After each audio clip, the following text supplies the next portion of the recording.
Hey guys, welcome to the Foam Frontier. I know I just posted a video yesterday, but I was bored and I was just watching Game Grumps, so I figured, why not make another video?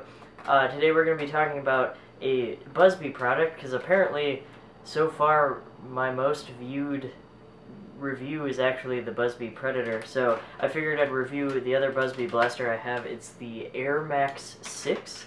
They make an Air Max 6 and an Air Max 10, and I believe they also make an Air Max 20. They're all basically the same idea.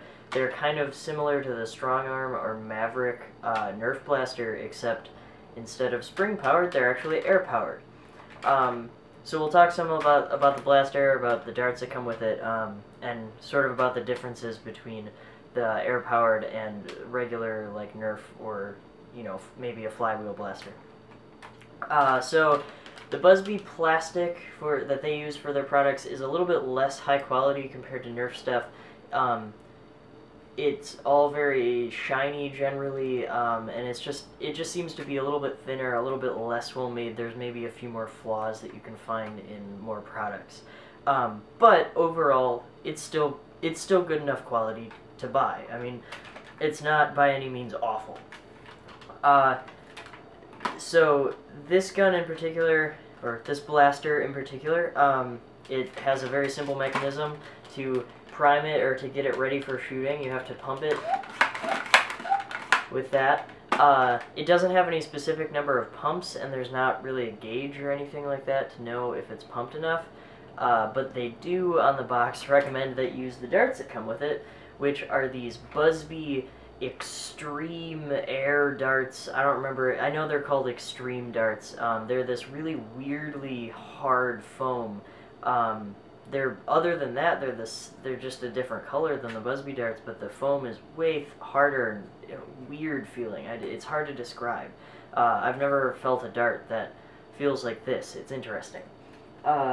It comes with 6 of those. I only have 5 of them now, and the 6th one I have is just a regular Buzzbee dart. They work fine with that, even though they actually say don't use those. That's just because they don't want it to be their fault that they didn't warn you that you could potentially blow out a dart if you overpump the blaster. So that's one of the differences between an air blaster and a regular spring-powered blaster, is that the air blasters, you could potentially just destroy a dart, and I definitely have done that. I was test firing these with some regular Nerf Elite darts, and I was pumping it up 6 or 7 times because I thought that it made a different sound, so I thought that was the sound it was supposed to make when it fired, but I found out after like 1 or 2 shots that I was just ripping these darts apart. They were splitting like almost all the way down the dart just because the air pressure was way too much and it would just burst. So what I would recommend, if you're going to use it with Nerf Elite darts, it does work, but you shouldn't pump it more than like 4 times maximum. You can pump it up to 4 times, and I usually don't unless I realize I only did like a half a pump for one of the first 3, but usually 3 it shoots basically the same as it does with any other pumps, and you're not going to explode a dart. But if you don't have any Nerf products or anything like that, I would recommend just spending the $5 on packs of these Buzzbee Extreme darts. They work exceptional with the air blasters from Buzzbee. Like, no other dart worked as well as these ones did in my testing when I was playing around with them at my house over the summer. But the issue is if you have other Buzzbee products or other just dart blaster products, the extreme darts don't work in like Nerf guns. The regular Buzzbee darts do work in Nerf guns, but the black extreme ones just they're too thick, they're too heavy, and they just don't get shot out of the gun. So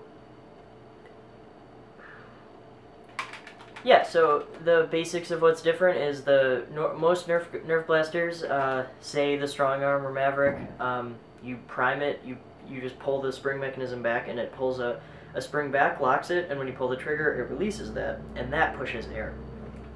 The difference between that and this is that you're actually filling an air tank with air with every pump, and with this, it's a lot easier to fill it with a lot more air, so it's way easier to explode a dart. But I really like this blaster still. I don't really plan on using it too often in Nerf battles just because I'm afraid of destroying our Nerf club's darts, because we don't always have a lot of those, and since they're a lot of times older darts, they end up getting split a lot easier. So I don't really plan on using them in my wars, but that's not because it's a bad blaster at all.